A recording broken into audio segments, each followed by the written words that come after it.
Hello friends, मैं हूं आपके सामने गौरव मिगलानी। हमारा चैप्टर कंटिन्यू चल रहा है कैश बुक का। अब इस वीडियो में जो क्वेश्चन हम डिस्कस करने जा रहे हैं वो डबल कॉलम कैश बुक को लेकर है, जिसमें हमें कैश और बैंक के कॉलम्स देखने होंगे।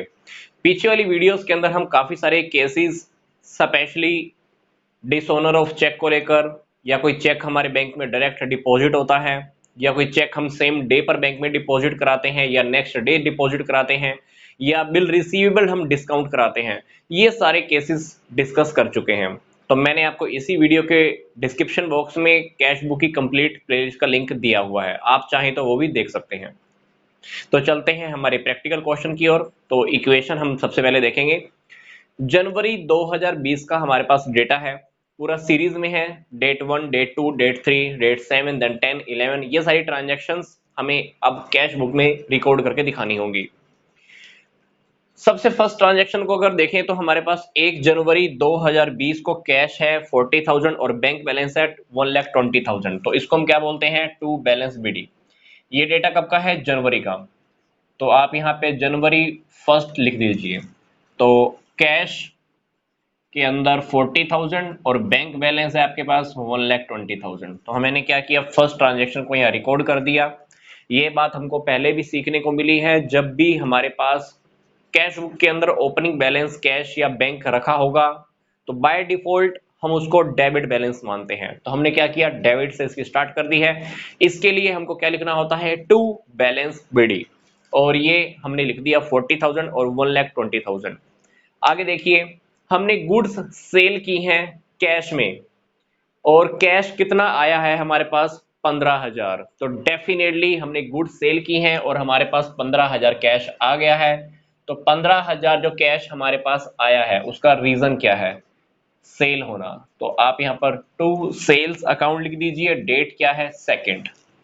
आगे देखिए, रिसीव्ड फ्रॉम एक्स, हमने किसी पार्टी से कैश रिसीव किया है, क्योंकि यहां पर लिखा नहीं हुआ कि उसने हमको पेमेंट चेक से की है या बैंक में डिपॉजिट डायरेक्ट कराया है। तो इस लाइन को हम बाय डिफॉल्ट यही मानने वाले हैं कि उसने हमको कैश दिया है।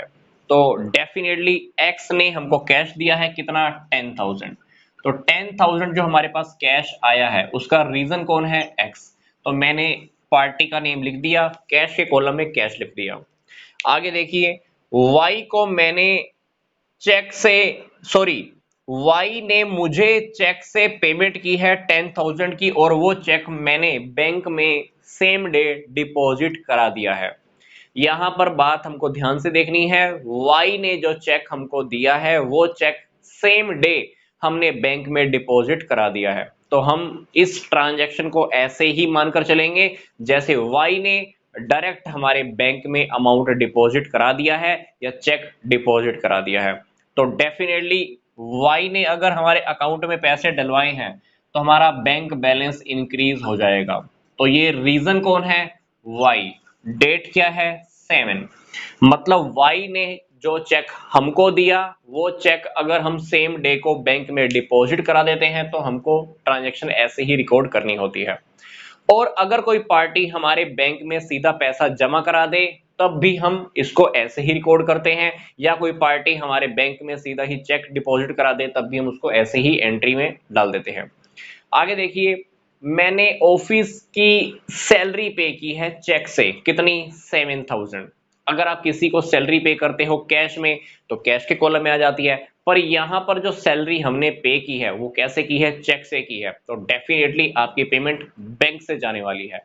तो आप यहां पे लिख दीजिए बाय सैलरी, पूरा लिखना है आपको, बाय सैलरी अकाउंट, क्योंकि पेमेंट आपने चेक से की है तो आपका बैंक का कॉलम क्रेडिट होने वाला है। डेट क्या है, डेट है आपकी यहाँ पर जनवरी 10। तो आप जनवरी 10 को आपने सैलरी पे की है, बाय सैलरी अकाउंट लिख दीजिएगा। आगे देखिए, मैंने जेड को पेमेंट की है चेक से। अब सेम वैसे ही मैंने जेड को पेमेंट की है चेक से, तो डेफिनेटली मेरे बैंक बैलेंस कम होने वाले हैं। डेट क्या है, ये 11। तो मैंने यहाँ पर 11 डेट लिख दिया। आगे देखिए, मैंने ट्रैवलिंग एक्सपेंस पे किया है 1,000 का। बाय डिफॉल्ट हम इसको कैश ट्रांजैक्शन ही मानकर चलेंगे, क्योंकि यहाँ पर आगे मेंशन नहीं है कि ये ट्रांजैक्शन कैश में हुई है या चेक में, या कैसे, मान लो यहाँ पे अगर आपको क्लियर नहीं है कि पेमेंट हमने कैसे की है तो बाय डिफॉल्ट हम उसको कैश में ही लेकर चलेंगे। तो 15 तारीख को जो आपने ट्रैवलिंग एक्सपेंस पे किए हैं वो आप 1000 कैश के कॉलम में लिख देना, आपका कैश कम होने वाला है।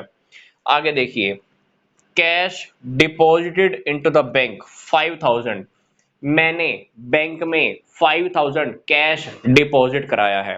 अब आप सोचकर देखिए इस ट्रांजैक्शन से क्या होगा, आपका कैश का बैलेंस कम हो जाएगा, बैंक का बैलेंस इंक्रीज हो जाएगा।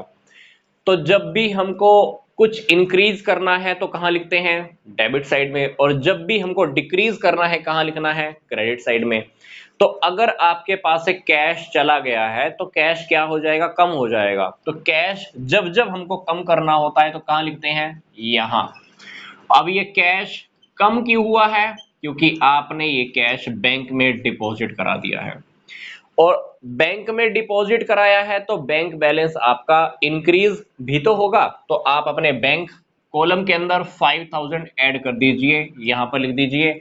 और ये 5000 जो आए हैं कहां से आए हैं, कैश की हेल्प से आए हैं।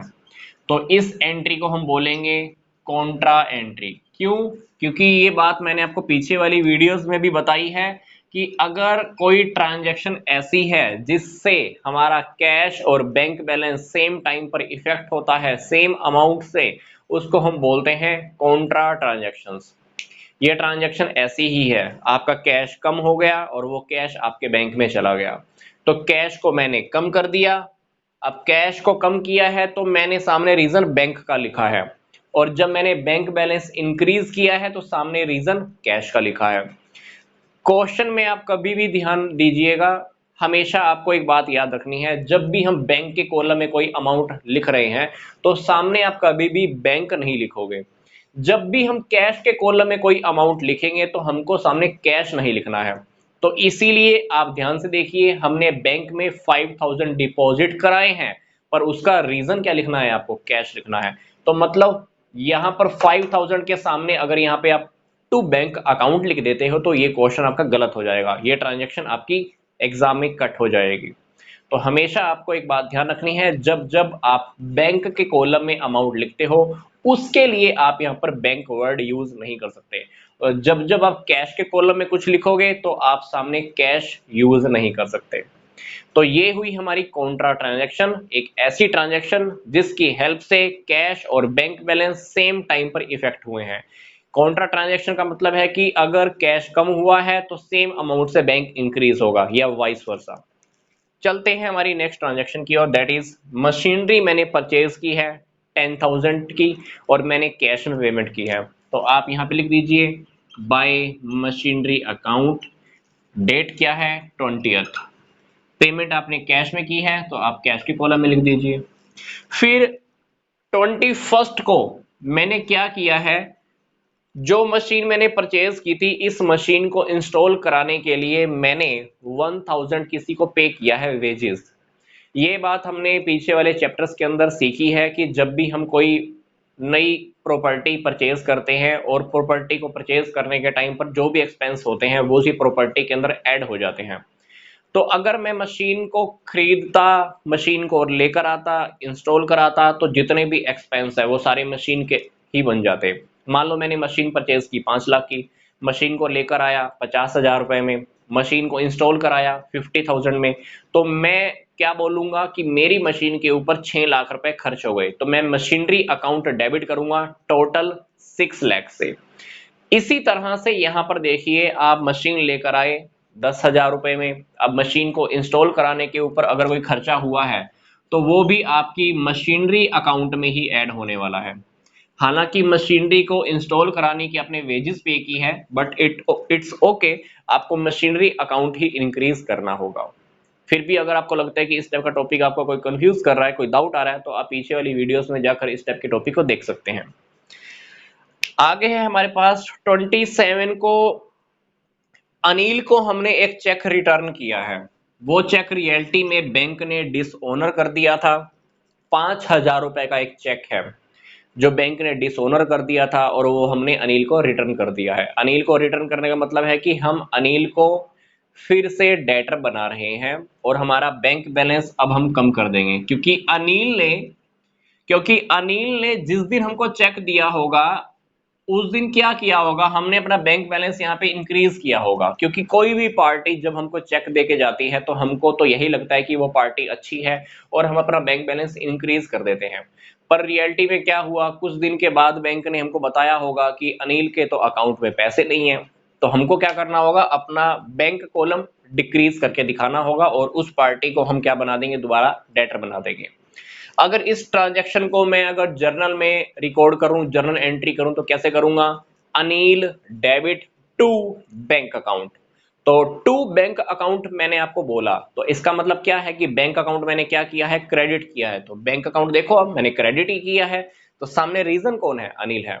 तो इस ट्रांजैक्शन का मतलब यही है, Anil debit to bank account. आगे देखिए, मैंने चैरिटी पे की है 500 की, तो कैश में ही मानकर चलो आप 30th बाय चैरिटी, तो 500 की चैरिटी आप यहां लिख देना। ठीक है, तो यहां पर हमारी ट्रांजैक्शंस हम कंप्लीट कर चुके हैं। इसके बाद आपको क्या करना है, दोनों साइड की टोटलिंग करनी है, बैलेंसिंग करनी है। मैं बैलेंस टोटल एग्जैक्ट आपको नहीं करके दिखा रहा हूं, बस एक आइडिया दे रहा हूं। मान लीजिए यहां का टोटल है, मान लीजिए कैश का टोटल यहां तक आ गया, मान लो 70,000। ठीक है, मतलब आपके पास 40 पहले रखे थे, 15 और आ गए, कितने हो गए, 55, और फिर 10 आपके पास और आ गए, तो टोटल कैश कितना हो गया आपके पास, 65,000। और मान लीजिए आपने यहाँ पे एक्सपेंस कर दिए हैं 20,000। आप सोचकर देखिए आपके पास टोटल कैश कितना है, 65, आपने एक्सपेंस कर दिए 20,000। तो बाय डिफॉल्ट आप सोचकर देखो आपके पास कैश कितना रह जाएगा, 45,000। ठीक है, मैंने टोटल नहीं किया है यहां से लेके यहां तक का, यहां से लेकर यहां तक का टोटल मैंने नहीं किया है, बट मैं वैसे आपको आइडिया दे रहा हूं कि मान लीजिए यहां पर हमारे पास कैश है 65, आपने एक्सपेंस कर दिया 20,000, तो कैश आपके पास कितना रह गया, 45,000 का। इसी तरह से मान लीजिए हमारे पास बैंक बैलेंस पहले से था 1,20,000, 10,000 आपके पास और आ गया, 5,000 आपके पास और आ गए, तो आपके पास बैंक बैलेंस हो गया मान लो 1.5 लाख। आपके पास बैंक बैलेंस मान लो हो गया 1.5 लाख। अब 1.5 लाख रुपए में से मान लो आपने कुछ चेक से पेमेंट कर दी या कोई चेक डिसऑनर भी हुआ था, तो मान लीजिए आपके बैंक की वजह से एक्सपेंस हो गए मान लो 20,000। तो यहाँ का बैंक का कॉलम का टोटल मान लो 1,50,000, आपके बैंक में पैसे हैं 1.5 लाख और आपके एक्सपेंस हो गए मान लो 20,000। तो आपका बैंक बैलेंस अब कितना है आपके पास, 1,30,000। तो यहाँ पे जो बैंक बैलेंस हमारे पास रिमेनिंग है, तो 31 जनवरी को हम यहाँ पे क्या लिखेंगे, बाय बैलेंस सीडी। तो यहाँ पर आप लिखकर दोनों साइड टोटल इक्वल कर देना। यहाँ का टोटल हम कितना लेके चल रहे थे, 65,000, और यहाँ का टोटल हम कितना लेके चल रहे थे, 1.5 लाख रुपए। यही 65 आपको यहाँ लिखना है, 1.5 लाख आपको यहाँ लिखना है। तो टोटल आपको जब भी करना है आमने सामने करना है, और यहाँ पे आपको क्या करना है, टोटल लगाने के बाद आपको डबल अंडरलाइन करनी होती है। पीछे वाली वीडियोस के अंदर हम फॉर्मेट कैश बुक का काफी बार देख चुके हैं, तो आप प्लेलिस्ट के लिंक पे क्लिक कीजिएगा, स्टार्टिंग की वीडियोस देखिएगा, आपको फॉर्मेट क्लियर हो जाएंगे। मिलूंगा मैं आपको नेक्स्ट वीडियो में। यहाँ तक का वीडियो देखने के लिए आपका धन्यवाद।